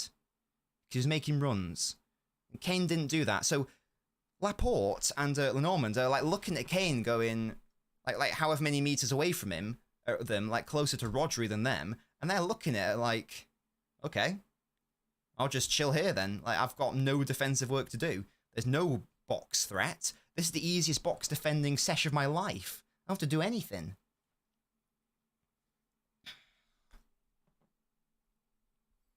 Yeah, good shout, Paolo. Haaland or Rodri. Juice basically... Okay, that's too far. Real Madrid play most of the game in transition when they've set up possession. Cruz the one that creates... Yeah, exactly, Paolo. Exactly. Like, Bellingham is not that sort of player. He's the fantastic transitional player, or he's at the tip of that diamond and he's able to just crash the box. That is what he is. Bellingham is a box crasher. He's a dual winner. He's an outlet. Now, what I've just described there is an 8. A box-to-box 8 specifically. I've not described a 10 there. Certainly not a playmaking 10. It's just she plays a striker, so, oh, surprise, surprise, you get a striker, it's a thing. Oh, wow, my face is frozen. Goodness me. That was weird. My stream crashed then. Goodness me, we're back. I don't know what happened there. Hopefully you guys can still hear me. There we go. Right, guys, it's past midnight. Does anyone have any... oh, of course, Gundogan's better. Yeah, of course he is. Does anyone have any final comments, final thoughts on England, on our tournament? I can't even be happy we reached the final. I'm so upset. Because we were so bad today. In sum, we need to be braver.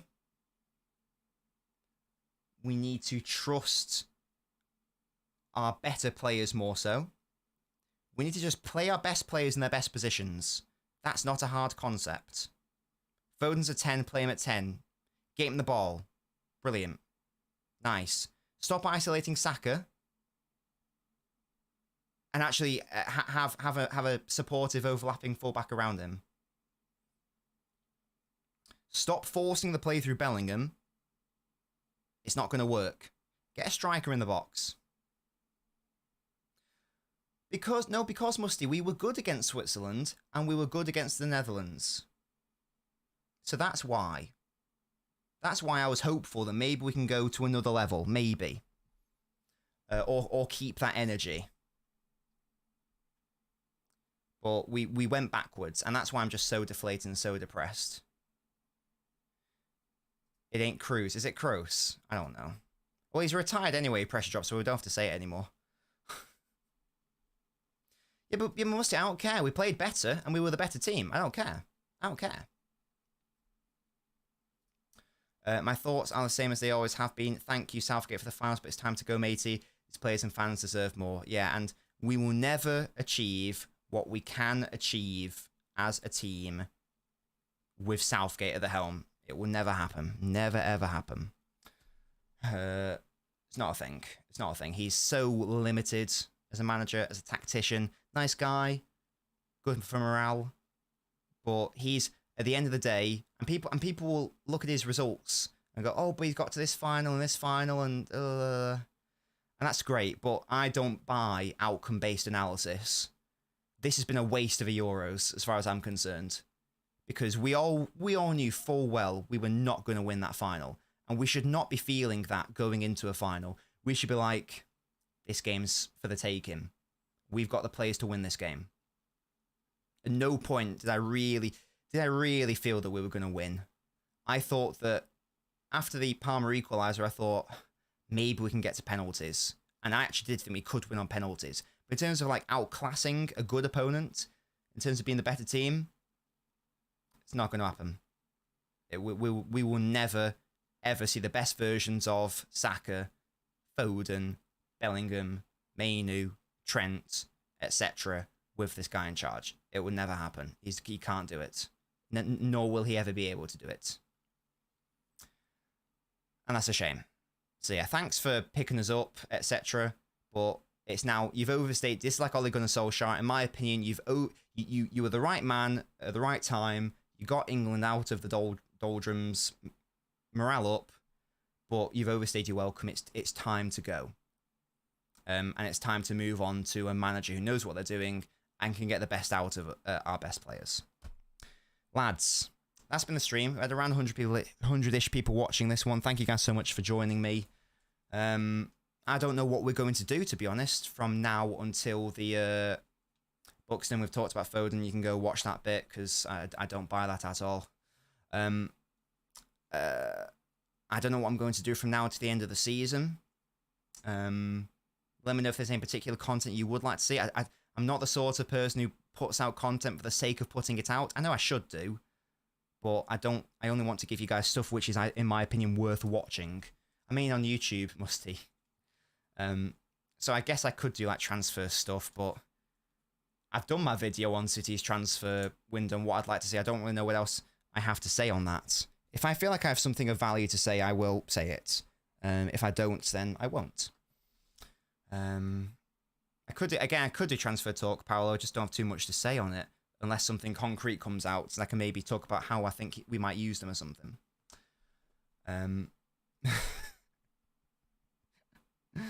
Oh my god. There we go, guys. Well done to Spain. Just feel like... Oh, here we go. We thought people were saying Foden's system player. They're morons.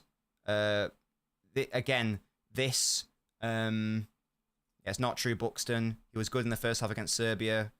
He was fine against Denmark. He was very good against Switzerland and very good against the Netherlands. When he was actually playing his best position in midfield, those two games, and when you actually give him the ball, those are the only two games that happened. Guess what? They were also England's two best games.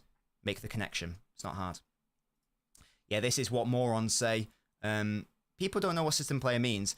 If a system player means a player who operates better if put in certain circumstances which get the best out of them, then what you've just described there is every single player in the world. Every single player is going to play better if you put them in the best circumstances. So I don't think people understand what a system player is. If they mean like a player who can only play well if the entire team is built around them, then fine. But even then, it's not really a useful thing to say, to be honest. Every player that plays out of their preferred position when yeah, like it's just stupid. It's just a stupid thing to say, to be honest. It's a system player. Every fucking player is a system player. Oh no, if I don't play this midfielder in midfield, they don't play that well. What a surprise. Like, it's just stupid. I don't even know what people mean. Yeah, exactly. Like, if that's what people seem to be saying, Paolo, you're spot on. Messi, if you put him into Luton Town from like last season, does anyone really think he's going to be playing to the levels that we know Messi can play? No, of course he's not. Because he needs a lot of the ball. He's going to need a lot of the ball to influence the game. Stones is a great Euros again. I think he had a good game today, to be fair. He's been a little bit hot and cold, to be honest. I think he had a lot of rust at the start. He was all right in the end, but yeah. Messi's system play can't hack. Yeah, I just hate. It's just just people. I just hate idiots who say stuff like that because it's just such a non-point. It's such a non-point. It makes zero sense. Yeah, exactly. Now, he can work as a left winger because we've seen him work as a left winger 3 years ago. But guess what? He works in a very specific circumstance with players to bounce off. If you don't give him that, you're not going to see any good football from him. He won't be a detriment, to be fair. Like, he'll still work hard out of possession defensively. Like today, I thought he was good defensively when he moved to the left. But if you're expecting him to get to City levels, one, when he's out of position, and then two, if you don't give him the ball, when he's asking for it all the time, it's just like, I just really question, in a world where analysis is free, there is so much good football content out there. Nor is it all, Adam. And again, Adam, this is your first stream and you chose to become a member. Thank you so much, mate. You don't understand how much that means to me. Genuinely means the world. You're a real MVP. Shout out to you, my man. Yeah. What do you want him to do? He's always asking for the ball. He's always scanning. He's always demanding it. And people are going, oh, Foden needs to get on the ball more. Right. Why do you think he's not getting on the ball? He's literally asking for it. Oh, well, he's not asking for it in the right areas. He's asking for it. Like, there was I think it was like Eze took a shot, and Foden was on his own outside the box. And the person in the chat said, oh, he's not asking for it in a good area. He's asking for it free. What do you mean? Foden's attack as well. Saka is capable. Oh, there's no doubting that Saka's better in terms of the direct defensive actions, but Foden's not bad defensively at all. Foden need a left back who's making it. Yeah, and this is again, we're going off, and I do need to wrap up soon because Mrs. Nobbins is probably getting really annoyed with me. In fact, I'll just text her saying yes very soon.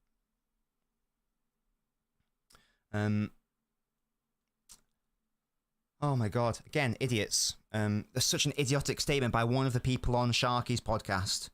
I think he's a United fan. And for whatever, he actually quote tweeted me and then I quote tweeted him back.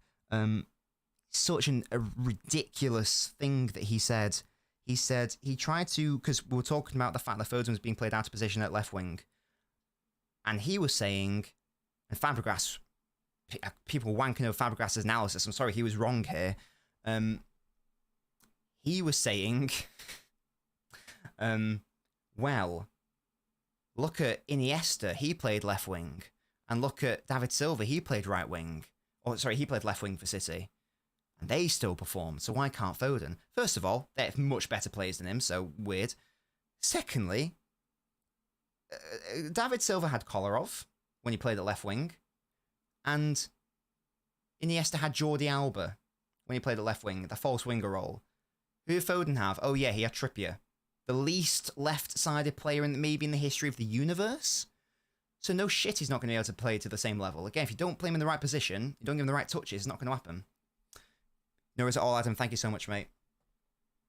Yeah, literally, pal. I don't know what these morons want. Foden's used to playing for City with two fast, dangerous strikers like Alvarez and Haaland, and you couldn't find these football partners. If you had, I reckon if you had Watkins for a full 90 minutes, I think that you probably would have got 3 assists, probably. Right, but no. Be specific. Be specific. What do you mean? What do you mean? What do you mean? How was he supposed to play better today when he had 30 touches of the ball? What do you want him to do, mate? Do you want him to do you want him to tackle Bellingham? What do you want him to do, mate?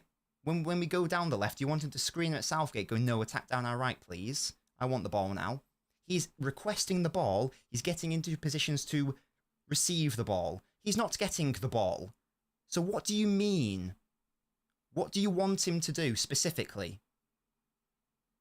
Tell me, please. Tell me, please. The only 2 games where he's played in his proper position and he got the ball, we played well. England's 2 best games. Do you honestly think that is a coincidence? Do you honestly think, answer that question, do you honestly think that is a coincidence? Let's not be silly. There's no doubt in that, Shah. Stones should be playing next to Rice in midfield, Constant and Gahey at the back. Don't know about Stones in midfield. England did their best, just not good enough. I don't think we did our best relative to what we should have done. From the best right side attacker midfield next to Saka. Yeah, again, ID. And what a surprise. That's the position he played in these 2 best games. And England's 2 best games. How weird. And they actually got him the ball. And England cooked. And England looked so much better. Weird. Yeah, sorry, I've already read that out from Phil. I would have taken Alfie, Date, or yeah, exactly, or Mitchell. Any fit left back throughout the tournament would have been nice. I think that's a good point. Overcomplicated at times. It was very, very upsetting. Very upsetting indeed. I will wait to hear what Buxton is being specific about, and then I'll end the stream. I want to give Buxton a chance to reply. Although Aegon didn't reply earlier, did he? So we'll see. Rico Lewis at left back. Oh God, can you imagine? So yeah. Whilst I'm waiting for Buxton's thing, what is the best team? What is the best team? I still think the best team is probably what I suggested when it came to how Pep would set up England. Then the only difference I'd do is I'd swap Bellingham and Foden round, because I didn't realise how much of a Foden-Saka-Mainu connection would cook. I didn't realise how hot that was. So I'd swap those two around. I play Bellingham as the nominal left winger, but Shaw pushing up to left wing allows Bellingham to tuck inside so he can play in the left half space. That's probably what I'd do. If Kane's not willing to play as a striker, I'd bring in Watkins. Trent must start at right back normally, and then he can play right centre back with the ball and push up to the half spaces if needed. That solves a lot of problems. Exactly, Carl. It would be like, you know, saying, "Oh, should we play Saka as a 10? Because Saka can probably play as a 10. There we go. Right. Okay. Here we go. I'm not making excuses. I'm literally asking you for a specific situation. He didn't play well. Okay, that's not specific, so I can't address that. Too passive. How is doing this all game? Asking for the ball. How is that passive? Not insightful enough when on the ball. Right, even though he was our biggest creative threat from a central position when he was on the ball. Okay, so that's just bollocks. Interesting. Excellent. Yeah, sure, but we'll leave that. We'll leave that. Overly cautious. What do you want him to do? What do you want him to do? There's no one making a run because Kane's on the pitch. When Saka made a run, he found him. Case in point, the Switzerland game. Ball out to the right, Saka balling, Kane not there to tap in. So that's bollocks as well. Do you want him to charge at the opposition and just lose the ball immediately? Okay. Lackluster when given opportunities around goal. Well, he was very unfortunate when he hit the post twice. So I think that's probably also bollocks, to be honest. That's a terrible counter and rebuttal. You haven't actually addressed my point. Maybe try again. I don't know. Yeah. I'll give you one more chance, Pet, and then we'll see. In what world Declan Rice is worth 100 mil? It's just okay. Less of that. Jude playing as 10. It's like when every small nation plays a star winger as a striker. It never works. Yeah, like when Egypt plays Salah as a striker. Fairsby want Foden to play like Jude, where he hogs the ball until they lose. Yeah, these people don't actually know what they're talking about. You don't know what you're watching. Sorry, no, you don't understand what you're watching. If that is your conclusion, to say not insightful enough. What does that mean? If a striker doesn't make the run, then they can't fucking play the pass, can they? It makes no sense. It makes no sense. Here, he was inches away from having 2 goals, first of all, Charles. So the goals thing, I mean, first of all, these stats are irrelevant anyway, because I don't care if he got a goal or assist or not. He should have had an assist in the Slovakia game. He should have had a pre-assist in the Switzerland game. And there was another one where he should have had a pre-assist. Oh yeah, in the Netherlands game, had Walker just stayed on side. It's not really a point. As an Arsenal fan, I think Saka did well, but this tactic did also restrict him when Foden played next to him, like Odegaard does. Progressive things happen. Carl, exactly. And we discussed that a lot. Absolutely. Yeah, I know. It's just like mental. And by the way, I'm not saying that Foden's brilliant this tournament. It's like I would have liked to see him do better. But it is. I'm not going to just sit back and listen to morons saying that he was shit or that he should have done this or should have done that, because these people don't know what they're talking about. So I'm not going to be educated by a moron, to be honest. Only criticism I have for Foden is I would like to see him try and beat a man a bit more, because when he did that, his best moment of the tournament. Yeah, and I guess what I would have, I think I agree, Liam. What I would say to that is it's much easier. it's far easier to do that if there is less congestion from an opposition perspective. And I've got a great way how we can create less congestion by forcing the defensive line back and having a striker do that.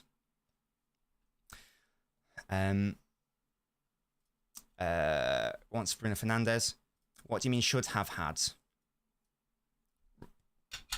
Well, I'll tell you what I mean. How is it Foden's fault that if we're talking about pure stats here, how is it Foden's fault that Kane bottles the 1v1 like a free header? How is it Foden's fault that when he plays the ball through to Walker, who then cross it to Saka for a goal, Walker's mistimed his run is offside? How is it Foden's fault that when he plays the ball over to Saka against Switzerland and Saka plays a pinpoint cross into the box for the number 9 isn't there? Why aren't you listening or understanding? Yeah, again, Buxton, you're not fucking listening, and I'm trying to get through that thick skull of yours. I'll give you one more chance, mate. One more chance, my pet. You are not listening. How is it Foden's fault that he didn't get that assist against Slovakia? The pre-assist against, if we're apparently including pre-assists, the pre-assist against Switzerland, the pre-assist against Netherlands. How is it his fault he got 30 touches today when he's asking for the ball all the time? How is that his fault? How is it his fault that there's no runs to hit because the forward players aren't making the runs? This isn't rocket science. The idiots who, the first name that comes out of their mouth is Foden when you've got Kane there and you've got Bellingham there, etc. It's ridiculous. If idiots want to idiots, that's fine. But I'm getting a bit bored now, and as I say, I'm going to head off now. One more stupid comment though, Buxton, and I'll give the moderators the right to mute you and time you out. So, Shah and Buxton, you've been warned. Any more moronic comments, the moderator will time you out because I can't be bothered. If Phil needs to be remarked, if they want Phil to tackle his teammates to get the ball, yeah, exactly. That would help, but there are a few moments where I feel he was too quick to look for a pass and have to take the risk. And maybe. Kane was useless in the system, if you can call it that, yeah. Oh, guys. We'll end the stream there because it's about midnight. It's midnight, and I need to shoot off because I need to go to bed. I will be on Judge Mo's channel tomorrow around 1ish. Where I'm sure, for whatever reason, I don't know if anyone saw it last week, somehow the conversation, Mo tried to get it to Foden. I was like, no, we're not actually going to talk about that because, funnily enough, he was actually one of the best players on the pitch. Let's talk about the actual issues on the pitch, shall we? He's twitching. Yeah, it was just like, I can't believe like some of the idiocy I've seen this tournament. It's really sad. Again, there's so much good free content and analysis out there, and like people are just willing to not do that. Shah, that it is stupid because again, how is it a passer's fault if the tap-in doesn't get converted? How can you be this stupid? If a player plays a pinpoint ball and it's a free header, how on earth is that? How is that Foden's fault? How can you be that stupid? Buxton, again, you don't understand football, but you've just said that you want Foden to like be more active or something. You've said that he's too passive, but he's always asking for the ball. He's literally one of the most active players on the pitch. Fuck are you on about? Oh, good riddance to bad rubbish. I hope to never see those idiots ever again. The issue is, I should probably stop engaging with idiots, to be honest, because they don't offer anything of value. It is like playing chess with a pigeon and arguing with an idiot. It can be entertaining up to a point, but at the end of the day, it will just shit all over the chessboard and think it's won. So you can't really beat a pigeon like that. You can't win an argument with an idiot because they'll think they're always right. Even though I said in quite succinct, I was polite at first, but if you're going to be an idiot, I'll be rude to you because I can't be bothered with you, to be honest. Anyway, chaps, that's the stream. Hope you enjoyed it. Good conversation for the most part. Some morons, but we move. Thank you guys for joining me. It's been a disappointing Euros, to be honest. who knows what the future holds for England? We shall see. Until next time, guys, have a lovely rest of your evening, and I'll see you all whenever, later next week. Goodbye, guys.